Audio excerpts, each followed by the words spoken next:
célèbre aujourd'hui un anniversaire, celui des 50 ans de la victoire d'Éric Tabarly dans la Transat anglaise. La ville de Lorient et sa cité de la voile rendent hommage au célèbre navigateur. Cet exploit avait marqué à l'époque le début du succès populaire de la voile en France. Pierre-Yves Leroux et Nicolas Lansalo. Une trace indélébile jusque sur les murs de la ville. Lorient célèbre Éric Tabarly, celui qui a fait découvrir un nouveau monde, celui de la voile. 64, c'est la date charnière de la plaisance française, indiscutablement. La France faisait un peu de yachting, mais c'était du yachting de papa, avec des gros bateaux appartenant à des familles aisées. Ça fait exploser le chiffre de l'industrie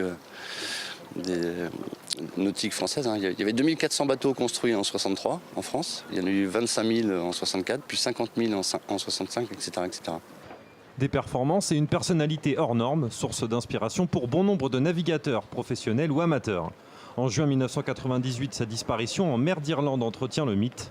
Tabarly, une icône française pourtant méconnue du grand public avant son exploit. D'un seul coup, le jeune officier de marine Tabarly, 32 ans, est apparu dans tous les foyers français et les gens se sont dit mais qu'est-ce que c'est que ça?